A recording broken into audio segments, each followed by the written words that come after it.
ফেনীর ফলেশ্বর এলাকা থেকে গলাকাটা নারীর মরদেহ উদ্ধার করেছে পুলিশ। বৃহস্পতিবার মধ্যরাতে ফেনীর পৌরসভার ৬ নং ওয়ার্ডের সাবেক কমিশনার ফারুকের বাড়ির দ্বিতীয় তলায় এই ঘটনা ঘটে।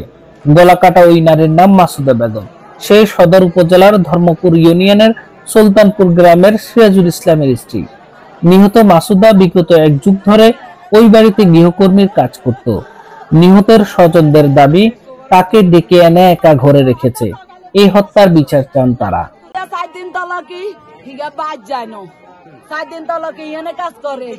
আগে আগে কাজ করতো, রাতে যা ঘুম যাইতো, ৬টা বাজে, ৭টা বাজে, ২টা বাজে, ১টা বাজে, যে সময় যাইতো বাজে ঘুমাইতো।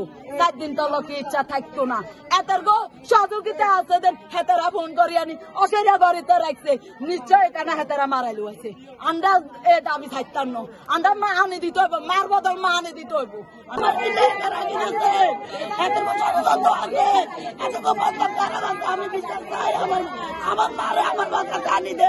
স্থানীয় প্রত্যক্ষদর্শীরা জানায়, গত মঙ্গলবার ফেনী পৌরসভার সাবেক কমিশনার ফারুকের ২ ভাই মাওলা ও হায়দার তাদের পরিবার নিয়ে ঢাকা থেকে বাড়িতে বেড়াতে আসেন। এই সময় ঘরের কাজ করার জন্য গৃহকর্মী মাসুদাকে ডেকে আনেন।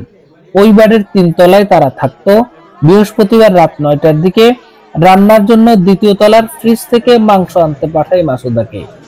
বেশ কিছুক্ষণ পর ২য় তলায় চিৎকার ও বিকট আওয়াজ শুনতে পায় ঘরের অন্য সদস্যরা। তারা দ্রুত ছুটে যান ২য় তলার দিকে। এই সময় তারা ঘরের দরজাও বন্ধ পান। ঘটনাটি ঘরের পুরুষ সদস্যদের জানাতে আবার উপরের দিকে ছুটে আসলে এই ফাঁকে দুর্বৃত্ত পালিয়ে যায়। একটু আওয়াজ শুনছে, শোনার পর নিচে গেলাম, যায় দেখি ভিতর থেকে দরজা লক। তারপরে দরজা ধাক্কানো দিছি, মাসুদা বউ বলে, কিন্তু উনি কোনো শব্দ করতেছে না, দেখি ভিতর থেকে দরজা লক করা। সেজন্য আমরা চোর বা ডাকাত কিছু একটা ভেবে উপরের দিকে চলে আসতেছি বড়দেরকে জানানোর জন্য।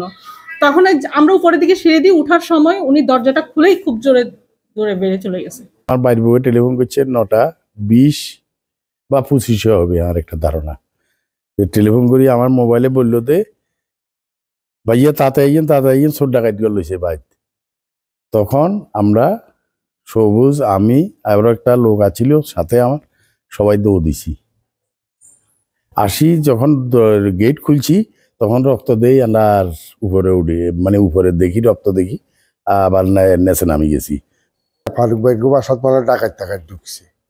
তো সাথে সাথে আমি এদেরকে ফোন দিলাম, আরো ছেলেপেলেদের ফোন দিলাম। আমি বললাম যে আসলে কি হয়েছে, একটু সবাই যা দেখ। এর কিছুক্ষণ পরে হেরা মনে আসছে, আসি দেখলো যে কাজের বুয়ারে মেরে ফেলছে।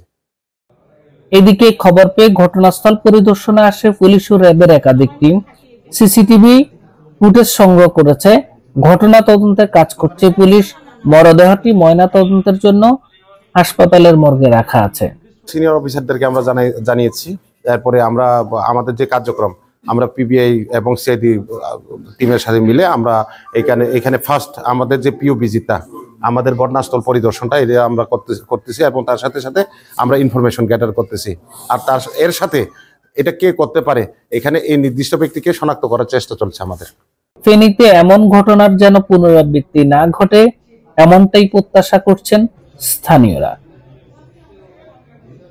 জনতার কণ্ঠ, ফেনী।